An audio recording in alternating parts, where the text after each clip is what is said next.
The following day dawned with the same oppressive gray sky that perpetually hung over the megacity. But for Liam, the usual monotony of the junkyard was tinged with a heavy unease.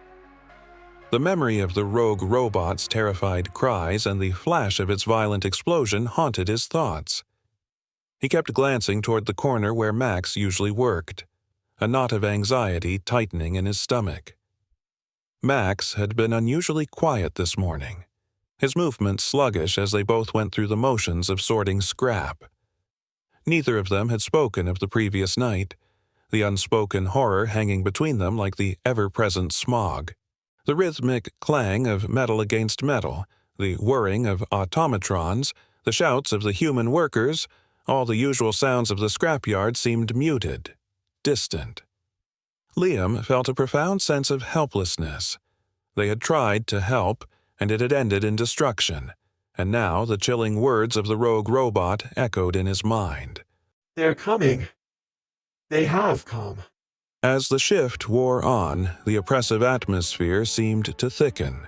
Liam noticed the scrapyard boss observing them from his elevated office window more than usual, his gruff face unreadable. There was a tension in the air, a feeling that something was about to break. Scattered across the sprawling landscape of discarded metal were the gaping maws of the smeltery units. Even from a distance, they radiated an intense, palpable heat that shimmered the already hazy air. The air around them thrummed with a low, constant roar, a hungry growl that spoke of the immense power contained within. Giant mechanical arms, like metallic praying mantises, tirelessly scooped up mountains of sorted, scrap metal-crushed autopods, tangled wires, and the broken husks of robots, and with a deafening screech of gears, hurled them into the fiery depths. The openings of the smelters glowed with an almost blinding orange light, a swirling vortex of molten metal within. Occasionally, a geyser of sparks would erupt, showering the surrounding area with fleeting bursts of incandescent brilliance before quickly fading. The smell here was different from the general junkyard aroma. It was a sharp, mineral scent, mixed with the faint, acrid tang of impurities burning away. On the opposite side of the smeltery units, where the processed metal emerged, the scene was one of stark, brutal efficiency. Molten metal, glowing a furious yellow-white, poured out in thick, sluggish streams into waiting molds. Steam hissed and billowed as the intensely hot liquid met the cooler air. Once the molds were filled, massive robotic clamps, their surfaces blackened and scarred from the extreme temperatures, would lift the newly formed blocks of metal. These blocks, still radiating heat that distorted the view behind them, were often roughly rectangular, their surfaces bearing the crude impressions of the molds.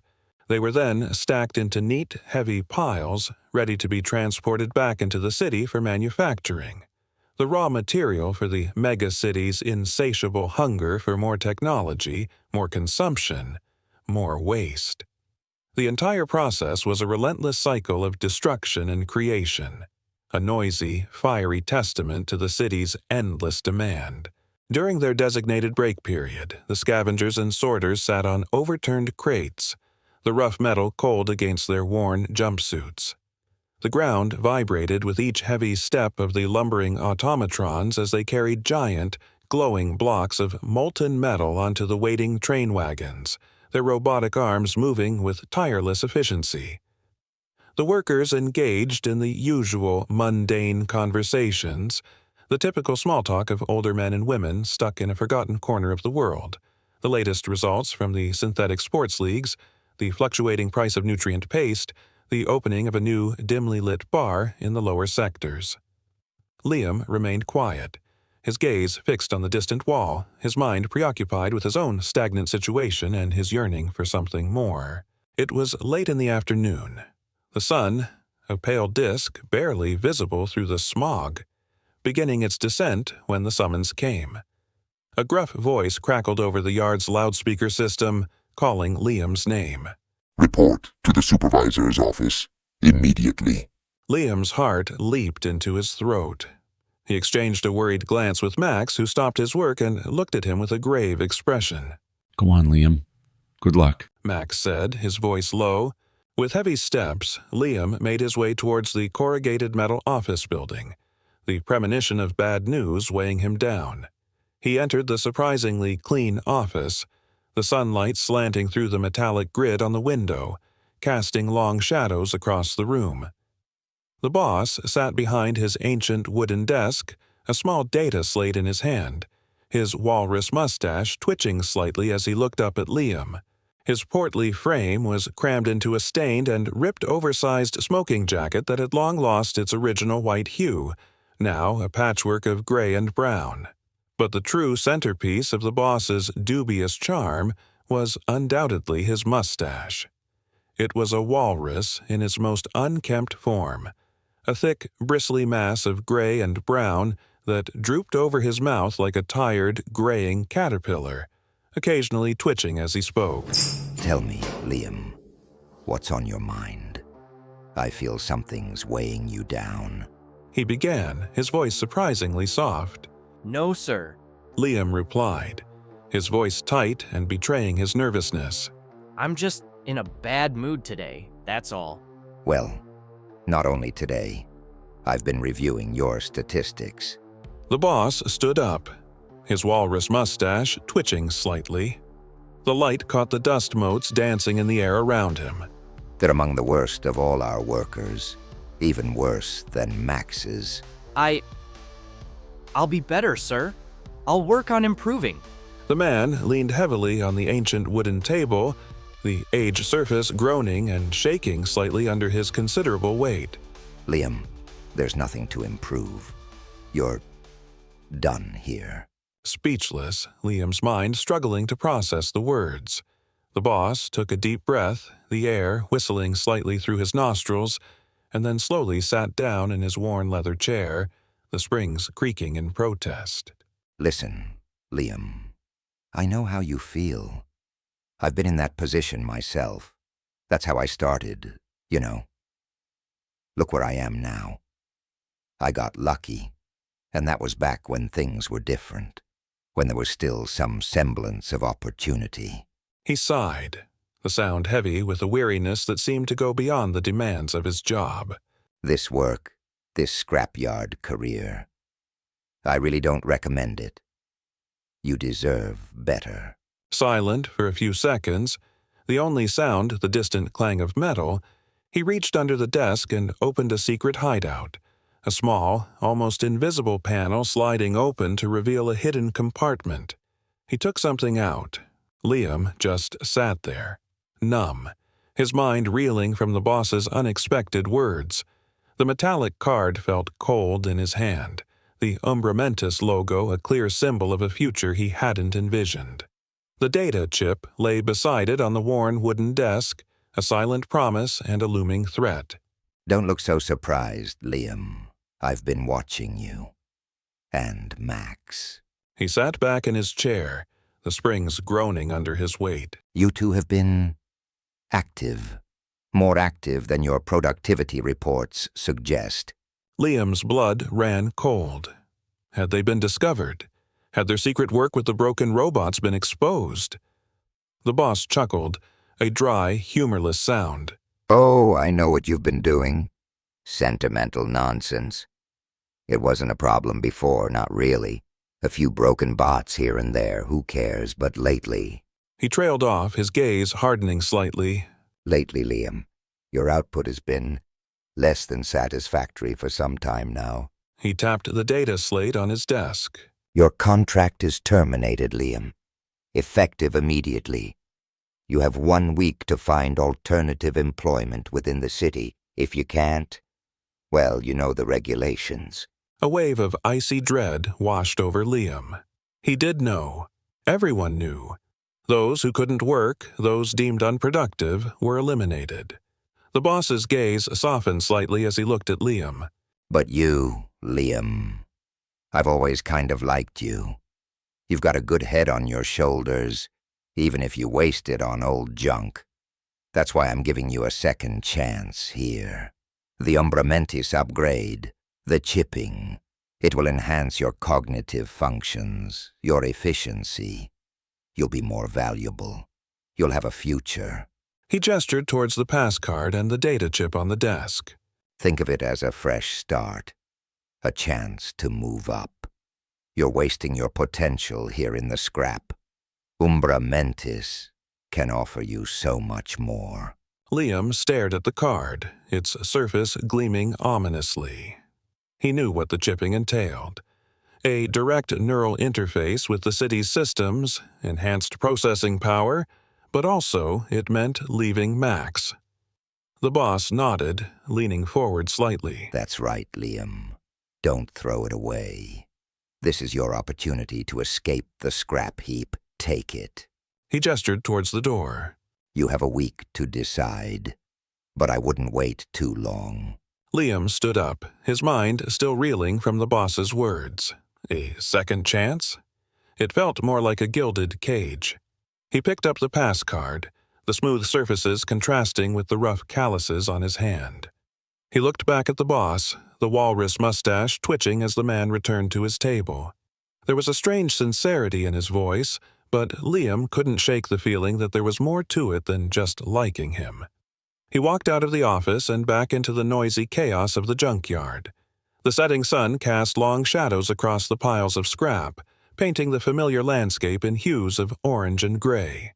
He saw Max working diligently, sorting through a mountain of discarded autopods. Liam walked towards him, his steps heavy with the weight of his news. As he approached, Max looked up, his optical sensors registering Liam's troubled expression. "What did he say, Liam?" Max asked, his voice a low whir against the backdrop of the junkyard's din. Liam hesitated for a moment, the words feeling heavy and difficult to voice. He opened his hand, revealing the passcard and the data chip. Max's optical sensors focused on the items in Liam's palm. He processed the information quickly, his metallic face betraying a hint of understanding. "He knows." Liam nodded, his gaze fixed on the passcard in his hand. He fired me, Max. Effective immediately. 1 week to find another job. "I see." But Liam continued, his voice thick with emotion. he offered me this. He held out the card. The Umbra Mentis chipping. He said it's a second chance. Max's optical sensors narrowed slightly. "A second chance. At what cost, Liam?" Liam looked at his friend, his heart aching. I don't know, Max, but what choice do I have? A week? I won't find another job in a week. You know what happens then. The reality of Liam's situation hung heavy in the air between them. He said he likes me, Max. Liam continued, a note of disbelief in his voice. He said I have potential. Max was silent for a long moment, his internal processors seemingly working through the implications.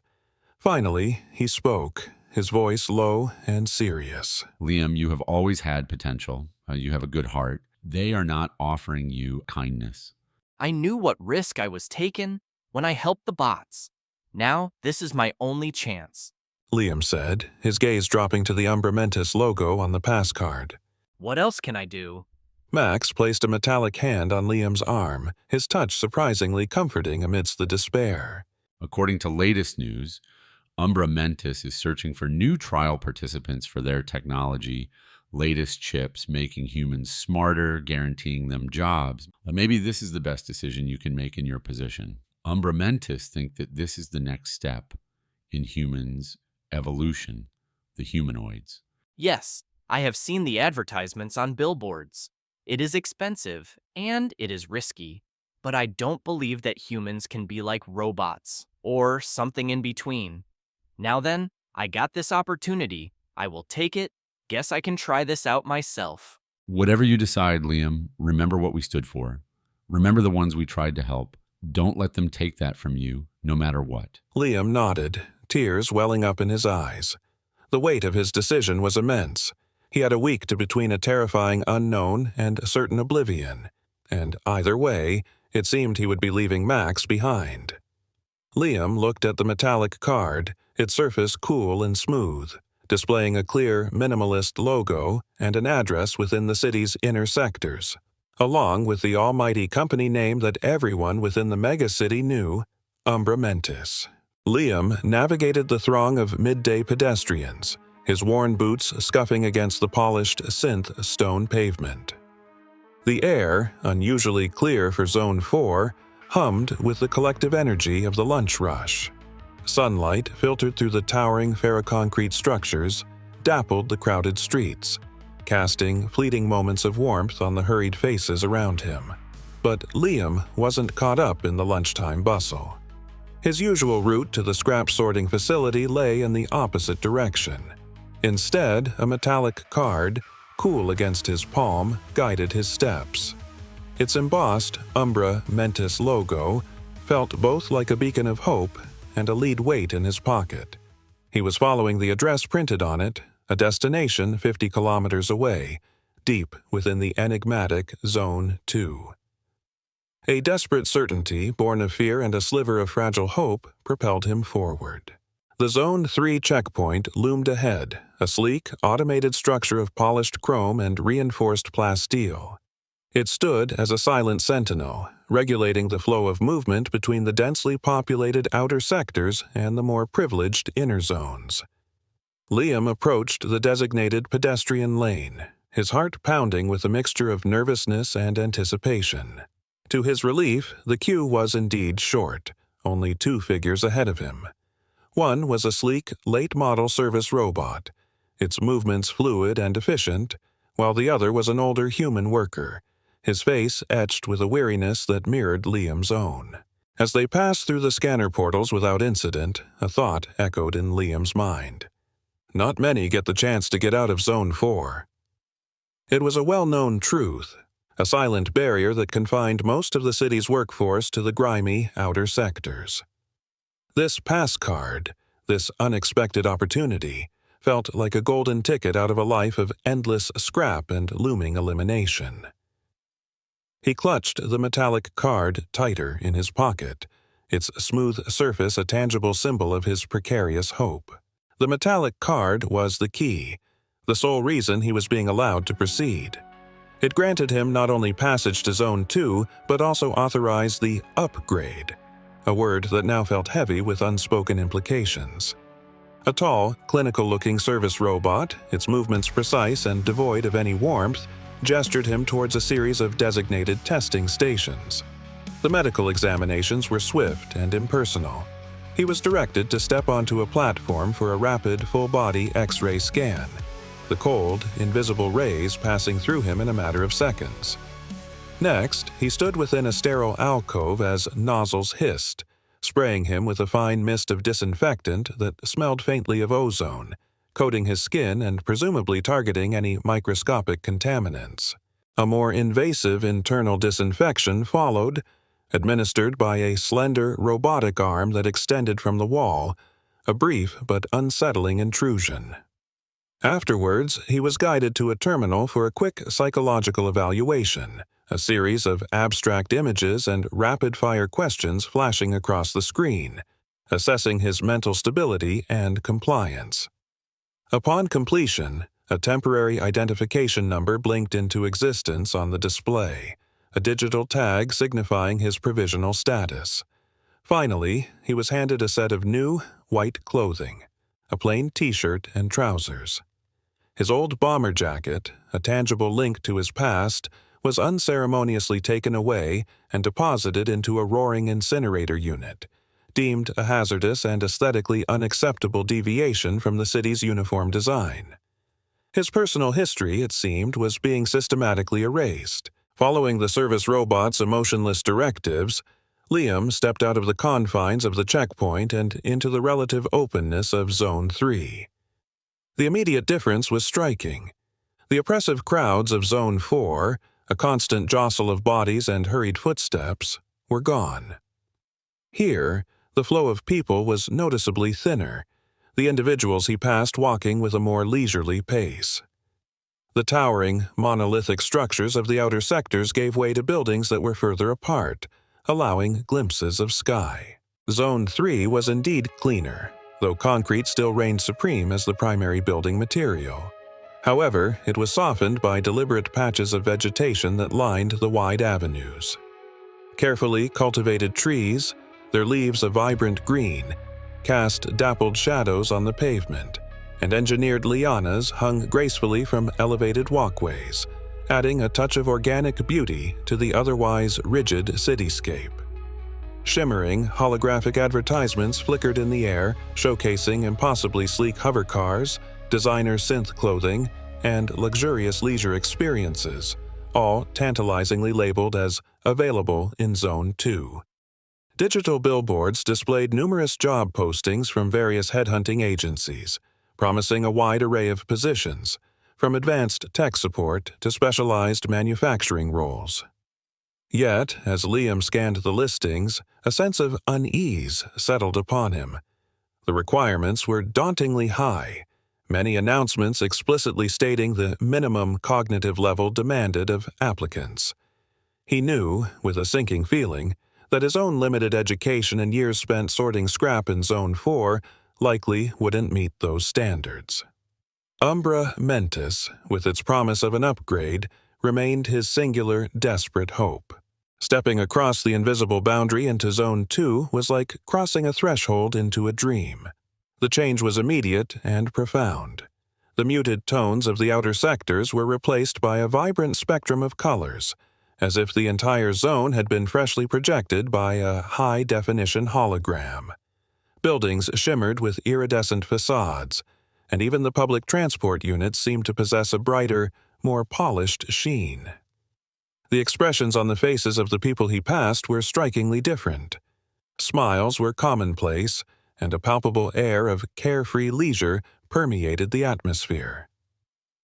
Liam felt acutely out of place, a ghost from a forgotten world wandering through a paradise he didn't belong in.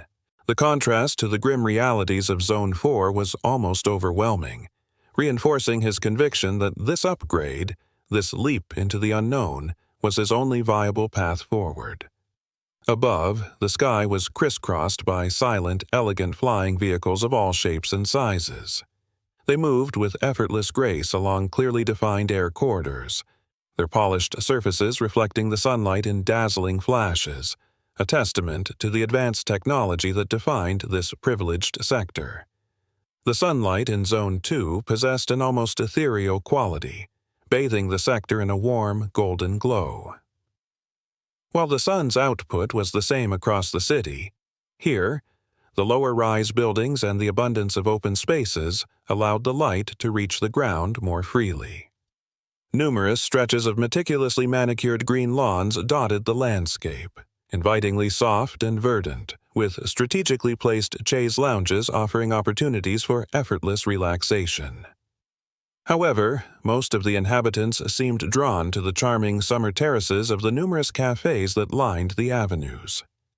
These outdoor spaces were filled with stylishly dressed individuals, leisurely combining their midday meal with social interaction. As Liam observed these cafe patrons, he noticed something profoundly different from the bustling eateries of Zone 4. Some of the people were engaged in lively conversations, their faces animated with smiles, frowns, and bursts of laughter, their hands gesturing expressively. Yet, as he drew closer, he realized there was no sound. The clatter of cutlery, the murmur of voices, the boisterous laughter that typically filled such places were absent. Instead, the cafe terraces were eerily silent. People sat across from each other, their lips moving only to consume the synthetic food on their plates. The only indication that conversations were taking place was their animated body language, the subtle nods, the shared glances, the occasional burst of silent laughter that rippled through their expressions. Liam realized with a jolt that he was witnessing telepathic communication, a standard feature of the upgrade package, but a rarity, almost a myth, in the outer sectors he knew.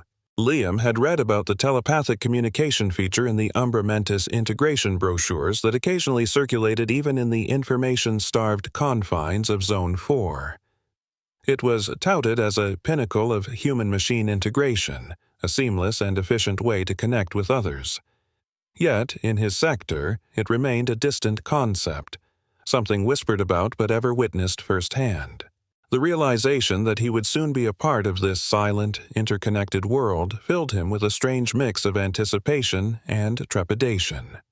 He accepted it, knew he had to, but the finality of it weighed heavily on his mind. There would be no turning back once the upgrade was complete, a commitment as irreversible as taking a potentially risky vaccine, one that promised survival, but whose long-term effects remained unknown. A flicker of hope, fragile yet persistent, sparked within him. Could it be possible that, with this telepathic ability, he could somehow still connect with Max? The thought was a lifeline in the sea of his anxieties, a faint possibility of maintaining a connection to the only real friend he had ever known. The idea offered a sliver of comfort amidst the overwhelming sense of change.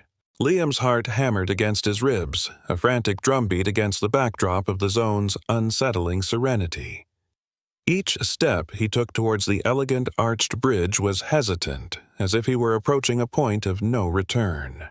The air around him vibrated with a subtle, almost imperceptible hum, a low-frequency resonance that felt both peaceful and strangely artificial.